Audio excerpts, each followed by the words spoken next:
Investment in securities are subject to market risk. Please carry out your due diligence and read all the related documents carefully before investing. Channel को subscribe करना ना भूलें और हमारे ताज़ा video सबसे पहले देखने के लिए बेल आइकन को दबाएं। नमस्कार दोस्तों, और आज हम डिस्कस करने जा रहे हैं जो मैंने आपके MIS को स्टार्ट किया था। पहले सेशंस में आपको थोड़ा सा इंट्रोडक्शन लेवल दिया था, उसमें अब वो IMS को हम यहाँ पे एक डेप्थ में देखेंगे कि इस IMS से क्या क्या आपके फ़ायदे हैं और क्या क्या आपको नुकसान होने वाला है, क्या क्या लॉस हो सकता है आपको। तो सबसे पहले आइए हम समझते हैं IMS के बारे हम आपको एक थोड़ा सा ब्रीफिंग कर देते हैं फिर से कि IMS क्या था। तो IMS को हम कहते हैं इनवॉइस मैनेजमेंट सिस्टम। ये एक इनवॉइस मैनेजमेंट सिस्टम है जो कि गवर्नमेंट ने GST काउंसिल ने इंट्रोड्यूस किया था अक्टूबर 2024 में। तो it was introduce from the October 2024 और उसके बाद हमारे को ये एक फैसिलिटी मिला ताकि हम अपने जो ITC है, जो इनपुट टैक्स क्रेडिट है, उसको सही और एक्यूरेट प्रोसेस में ला के ले सकें। अभी क्या है, हमारे पास ऑप्शन होता था रिकॉन्सिलेशंस का। आप रिकॉन्साइल करते थे किससे? GSTR 2A या GSTR 2B से, है ना।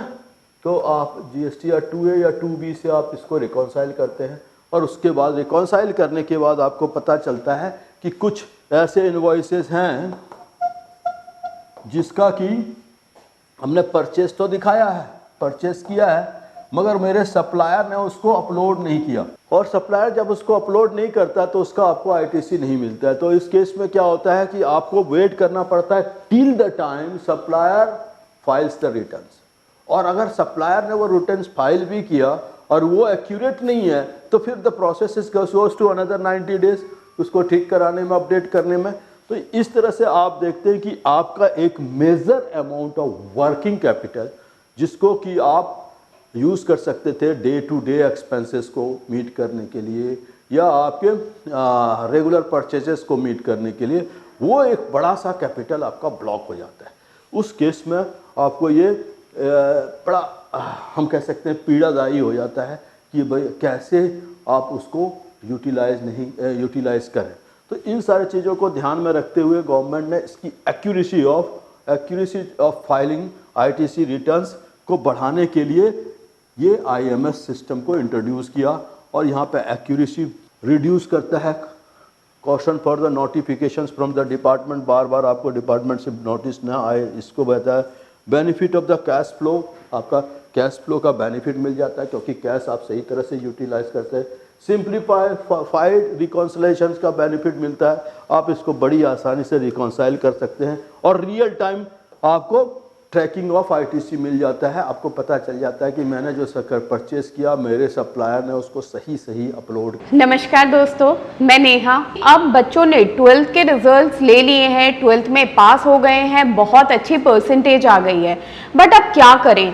NIFM के बारे में जैसा आप लोग जानते ही हैं कि NIFM जो है वो बेस्ट इंस्टीट्यूट है जो फाइनेंशियल मार्केट, फाइनेंशियल अकाउंटिंग के कोर्सेज प्रोवाइड करता है और हम लोग जो स्पेशलाइज्ड हैं वो अपनी प्रैक्टिकल नॉलेज के लिए है।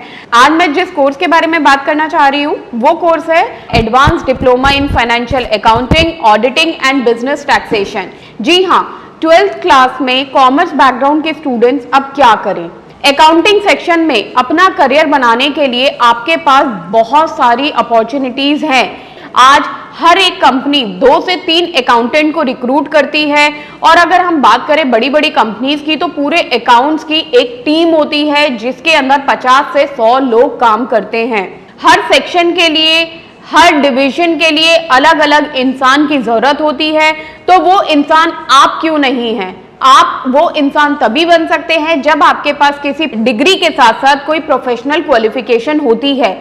जी हाँ, वो ही प्रोफेशनल क्वालिफिकेशन आपको NIFM से मिलेगी। NIFM से कोर्स करने में आपको डिग्री के साथ जो प्रोफेशनल क्वालिफिकेशन मिलेगी वो सोने पे सुहागे का काम करेगी। इससे ये होगा कि जब भी आप नौकरी के लिए जाते हैं तो कोई भी चीज ऐसी नहीं है जो कि आपको रोक पाएगी। तो दोस्तों, मैं अपने एक कोर्स के बारे में आपको बताना चाहती हूँ। हम लोग के पास यहाँ एक कोर्स है जिस कोर्स का नाम है advance diploma in financial accounting, auditing and business taxation.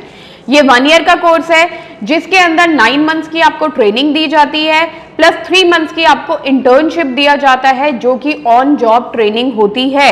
हमारा जो कोर्स है उसके अंदर टोटल 10 मॉड्यूल्स होते हैं जिसमें accounting, GST, tally, ERP 9, companies act, payroll management, ESI and PF and MIS system, ये सारी चीजें आपको उसमें सिखाई जाएंगी। तो दोस्तों फिर इंतजार किस चीज का है, प्लीज नीचे दिए गए नंबरों पर कांटेक्ट कीजिए।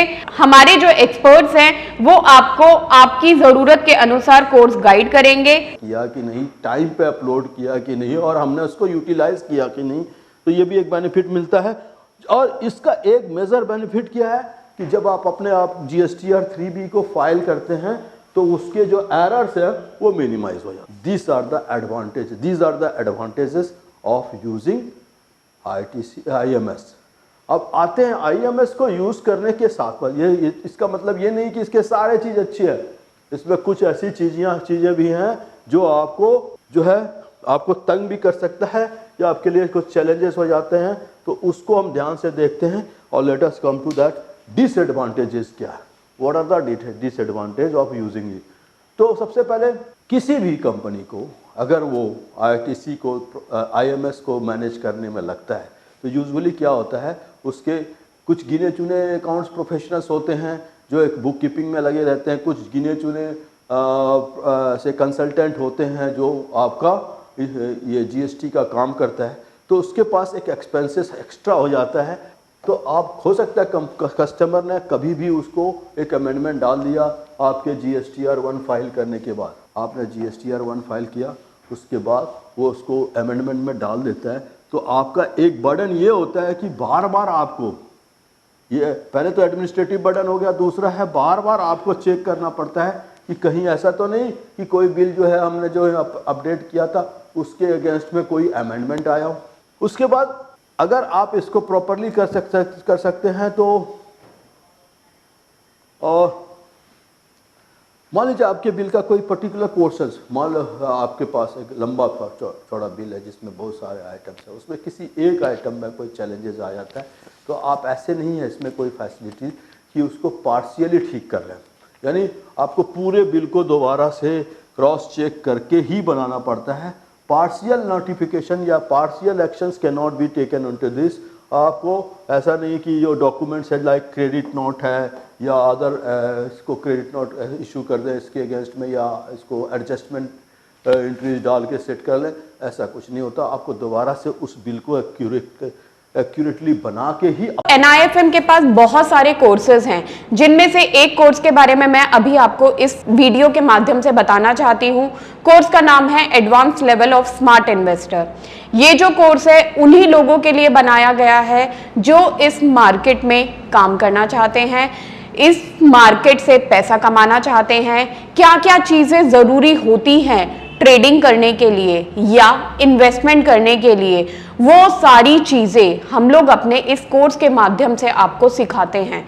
सबसे पहले इस मार्केट में एंटर करने से पहले हमें बेसिक चीजों की नॉलेज होना बहुत जरूरी है, जैसे कि हमें पता होना चाहिए इक्विटी मार्केट क्या है, हमें पता होना चाहिए फ्यूचर एंड ऑप्शन मार्केट क्या है, कमोडिटी मार्केट क्या है, करेंसी मार्केट क्या है, इंडियन मार्केट्स क्या होती हैं, बाहर की मार्केट्स क्या होती हैं, उनमें किस तरीके से काम होता है, कैसे काम होता है, कैसे चीजों को खरीदना है, कैसे बेचना है।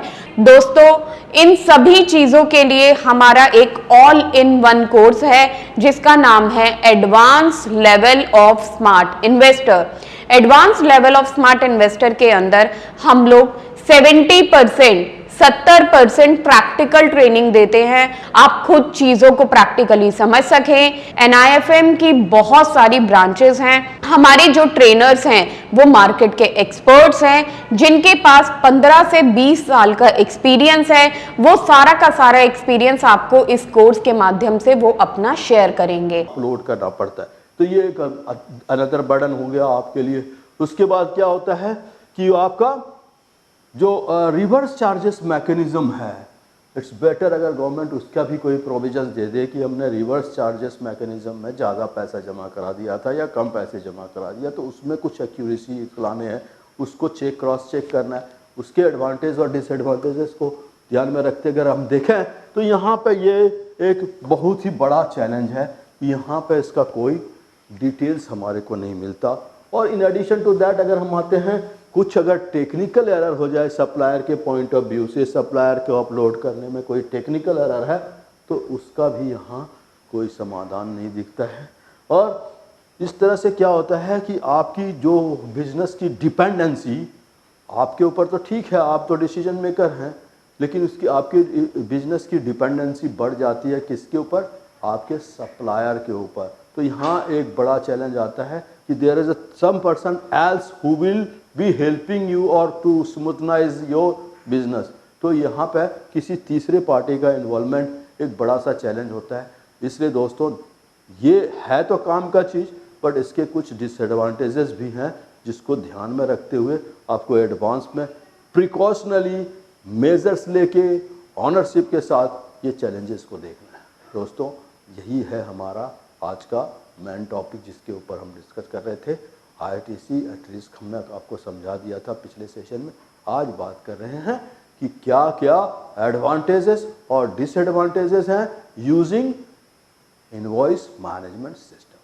हालांकि ये मैजिकल टूल्स है, बट ये आपको थोड़ा सा पजल कर सकता है। Thank you for being with us. Good day. I hope अगर आपको कोई भी चैलेंजेस हो IMS से रिलेटेड, आप इसको कमेंट बॉक्स में ज़रूर लिखिए। दोस्तों मुझे खुशी होगी आपको मदद करके। Thank you.